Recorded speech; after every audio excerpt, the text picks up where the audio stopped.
Hello everybody! New Rally 1 regulations, centering on the kind of broken record of hybrid power, have given the series its biggest rule shake-up for a generation. And to be fair, I reckon it'll make for a pretty interesting season.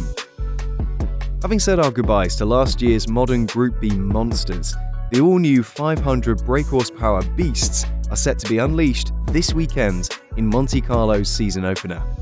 Toyota, Hyundai, and a rejuvenated M Sport, benefiting from increased support from Ford, have been beavering away around the clock building new challenges. Bloody exciting stuff, as they've all had to start from scratch building these new big boys. WRC 2022 features fresh driver lineups, with there being a change of world champion, as last year's title winner Sébastien Ogier will only contest a partial campaign with Toyota. With new Rally 1 regulations, they're designed to move the WRC into a much more sustainable future and to attract new manufacturers. It's your standard stuff by now, guys, you know the drill, with it happening in pretty much all other motorsports. They've resulted in Hyundai, Toyota, and M Sport Ford designing all new cars around this safer steel space frame chassis. The biggest change is the mandatory 100 kilowatt hybrid unit paired with the previous generation's 1.6-litre turbocharged engine, giving the powertrain 500 brake horsepower to be used in short bursts across every stage. So, this new hybrid system will initially have fans asking questions, but it's fairly straightforward.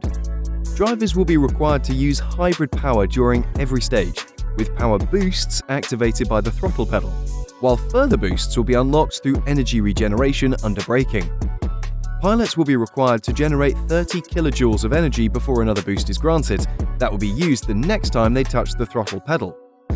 In full electric mode, the car has a range of 20 kilometers, while its 3.9 kilowatt-hour battery, operating up to 750 volts, can be plugged in and recharged in the service park within 30 minutes.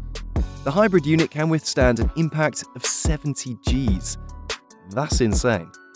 The cars will also be powered by a 100% sustainable fuel, which is pretty cool, I've got to say. With these futuristic-sounding space frame chassis I just mentioned, it's no longer built around the production road car, with teams constructing their machines from scratch. FIA regulated, it forms the base of the car. Like McLaren's infamous carbon tub. Okay, I admit, that's a stretch, but you see what I mean.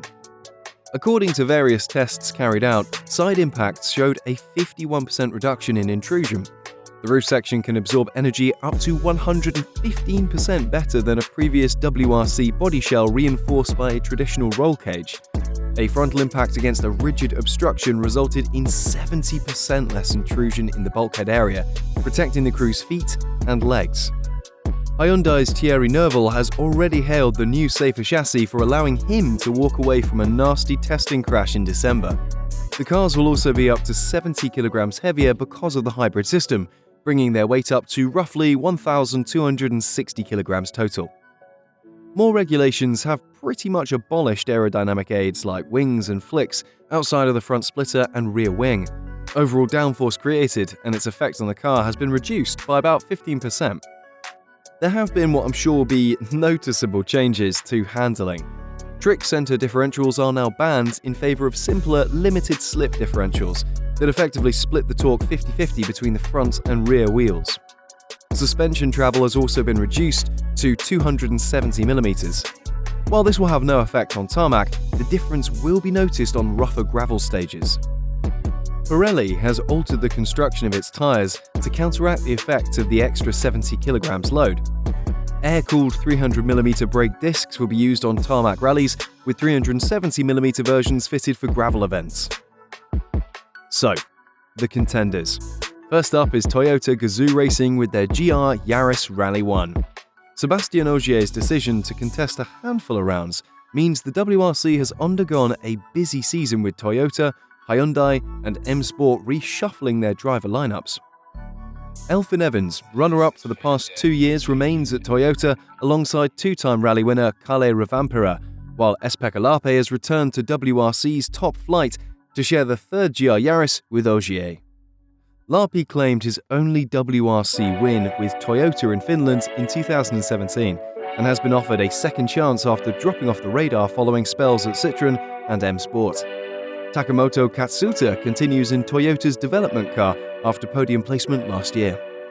Toyota has elected to develop its Rally 1 entry around its latest GR Yaris model. Secondly, Hyundai Motorsport with their i20N Rally 1. They agreed new deals to retain Thierry Neuville and 2019 champion Ott Tanak to lead its attack, and has recruited young gun Oliver Solberg to replace Craig Breen and share its third i20 with the experienced Danny Sordo. Hyundai was the last of the manufacturers to commit to the new regulations and has been playing catch-up with development of their new i20N car. The team conducted a full rally simulation of its prototype car in Italy last year. Hyundai is also currently without a permanent team principal following the departure of Andrea Adamo due to personal reasons. Powertrain manager Julien Monset has stepped up to a new deputy team director role. Thirdly, it's M Sport Ford with their Puma Rally 1. The biggest change has happened at M Sport, which expands from 2 cars to 4 for selected 2022 events. Breen has been rewarded for a series of starring cameos at Hyundai with a full-time WRC deal and will pilot the much-anticipated, bold-looking Puma alongside Gus Greensmith and Adrien Fourmeau, both retained from last season. The Frenchman is gearing up for his first full season after impressing last year. M Sport has also pulled off a coup in securing Sébastien Loeb to drive a 4th Puma in Monte Carlo. M Sport has spent 2 years developing the Puma alongside Ford in the US, following an increase in support from the Blue Oval. Ford will send 3 engineers to Monte Carlo to assist the team. There's plenty of optimism surrounding the car given M Sport's previous success at the start of a new set of regulations like in 2017, when they won the manufacturer's double. So that's all the news on the WRC coming up in 2022. Guys, thank you so much for joining us, and don't forget to like, share and subscribe, all that usual good stuff. And join us again for the next video here at The Motif.